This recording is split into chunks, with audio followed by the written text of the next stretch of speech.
नमस्कार भाई साहब। आज तुम्हारा दोस्त शायर बना हुआ है और आज शायरी सुना के ही मानूंगा मैं। सुनो शायरी।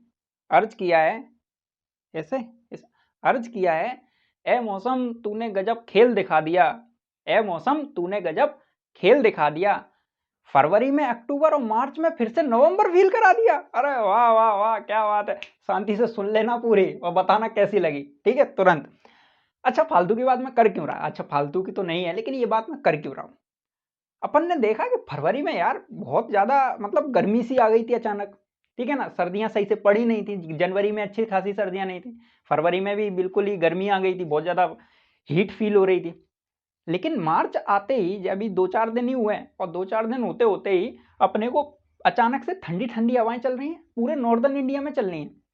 और अपन ये भी देख रहे हैं कि जम्मू कश्मीर वगैरह में, हिमाचल प्रदेश वगैरह में बर्फबारी भी बहुत हो रही है। तो इस सब का कारण अचानक से क्या आ रहा है सामने? मैंने सोची ये अपने को पता होना चाहिए, तो ये अपन ने सोची तो अपन ने सामने ये वीडियो रहे। ठीक है ना। अब इस सब का मेन कारण क्या है? इस सब का मेन कारण है वेस्टर्न डिस्टर्बेंस, या इसको न्यू वेस्टर्न डिस्टर्बेंस के नाम से भी जान रहे हैं अपन। न्यू वेस्टर्न डिस्टर्बेंस या वेस्टर्न डिस्टर्बेंस है क्या, अपन ये समझ लेते हैं। अपन ने एक चीज का नाम सुना है, अपन ने एक चीज का नाम सुना है, उसका नाम है मेडिटेरेनियन सी या भूमध्य सागर। देखो, तुम्हारे दोस्त ने, तुम्हारे भाई ने पूरा हाथ से बनाया, शांति से मेहनत दिखा देना, तुम्हें भी पता है कैसे कैसे। और इधर मत देखना, समझ जाओ। ठीक है ना, अपने कार्यकर्ता समझते हैं मैं बनाता हूँ, लेकिन वो समझाने के लिए बनाया, नहीं तो तुम कह दो है देखो कितना बड़ा कितना छोटा। अरे सही है वो। ठीक है ना। सुनो, सही मतलब समझाने के लिए सुनो। मेडिटेरेनियन सी, भूमध्य सागर, और एक है कैस्पियन सी, कैस्पियन सागर। ठीक है।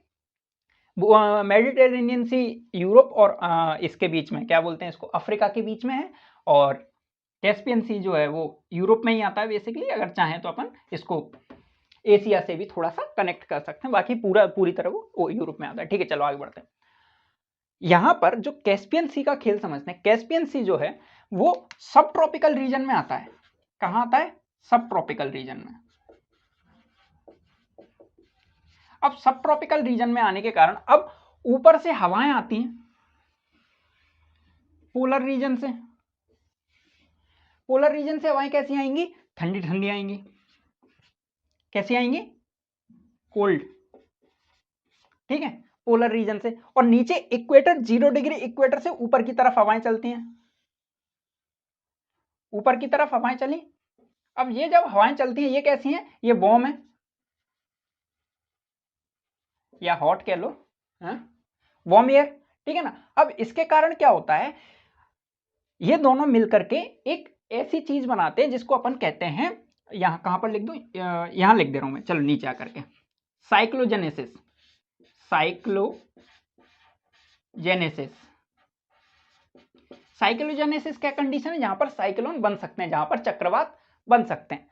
अब जब यहां पर ये हवाएं आपस में मिलती हैं, तो जब ये हवाएं आपस में मिलेंगी, ये ऐसे जा रही है, ऊपर से ऐसे आ रही है, तो ये हवाएं आपस में जब मिलती हैं तो उसके कारण क्या होता है कि ऊपर उठती हैं, गोल गोल आपस में मिलकर के, गोल गोल आपस में लेंगे और ऊपर उठती जाएंगी। जब ऊपर उठेंगी तो एक और कंडीशन सामने आती है। एक कंडीशन क्या सामने आती है? जिसको अपन जेट स्ट्रीम कहते हैं।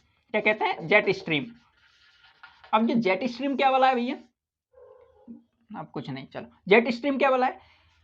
अपन ने पृथ्वी पर 5 लेयर पढ़ी है, troposphere, stratosphere, mesosphere, thermosphere, exosphere, सुनिए ना।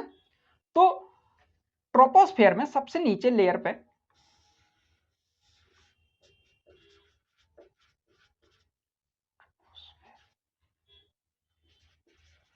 ट्रोपोस्फेयर की अपर लेयर में ये हवाएं बहती हैं, ये हवाएं बहती हैं। और ये हवाएं बहने का जो दिशा है वो पश्चिम से पूर्व की तरफ है, वेस्ट टू ईस्ट है।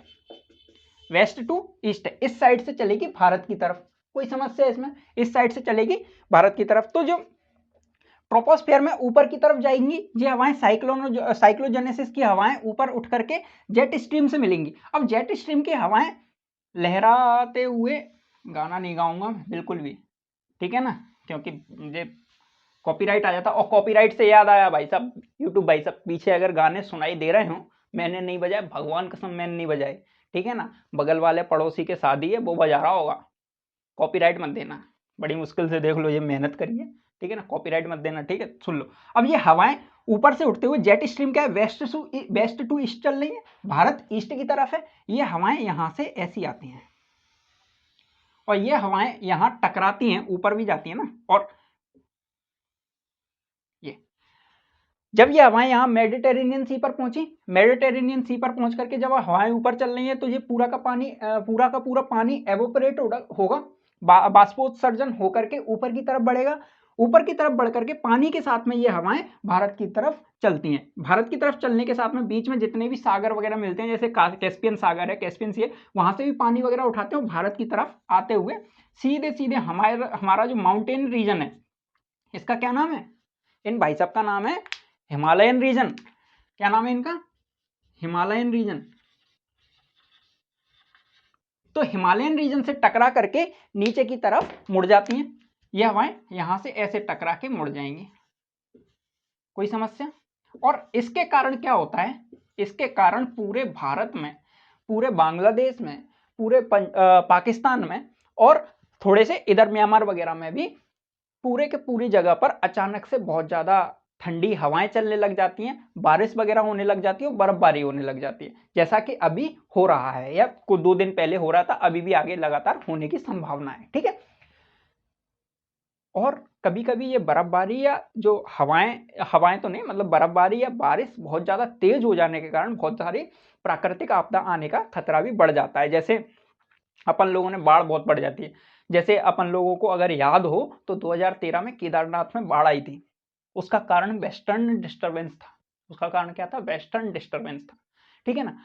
2014 में शायद, मेरे को ध्यान नहीं है महीना, जनवरी ऐसे ही कुछ, जुलाई अगस्त ऐसे ही कुछ था, तब जम्मू कश्मीर में बाढ़ आई थी भयंकर, वेस्टर्न डिस्टरबेंस, ठीक है ना। तो वेस्टर्न डिस्टरबेंस के कारण पूरे नॉर्थ इंडिया में अच्छे खासे तरीके से पूरे में बारिश वगैरह होती है, मौसम अचानक से चेंज हो जाता है, अचानक से चेंज हो जाता है। कभी कभी जब ये तगड़ा आता है ना, वेस्टर्न डिस्टरबेंस बहुत ज्यादा तगड़ा होता है, तो ये हवाएं नीचे तक पहुंच जाती हैं, दक्कन के पठार तक, डेक्कन प्लेट्यू तक पहुंच जाती हैं और पूरे भारत को इसमें अपनी चपेट में ले लेते हैं। आगे की अपडेट क्या है, पहले वेस्टर्न डिस्टरबेंस।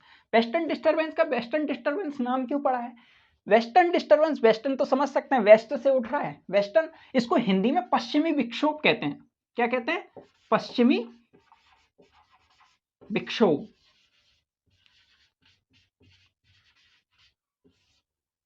इसको हिंदी में पश्चिमी विक्षोभ कहते हैं। तो पश्चिमी या वेस्टर्न इसलिए क्योंकि पश्चिम से उठ रहा है, विक्षोभ या डिस्टरबेंस इसलिए क्योंकि ये पूरे के पूरे साइकिल को डिस्टर्ब कर रहा है, पूरे के पूरे साइकिल को डिस्टर्ब कर रहा है, ये पूरा अनस्टेबल होता है, अचानक से आ जाता है और इधर हो जाता है, ठीक है ना। तो ये हमारे हाई प्रेशर से लो प्रेशर की तरफ आगे बढ़ते बढ़ते आगे पहुंचती है। हाई प्रेशर और लो प्रेशर की कहानी समझने के लिए 9th क्लास वाली जो वीडियो पूरी कोरियोलिस फोर्स समझाया है, वो मैं डिस्क्रिप्शन में डाल दूंगा, लिंक, समझ लेना, ठीक है ना।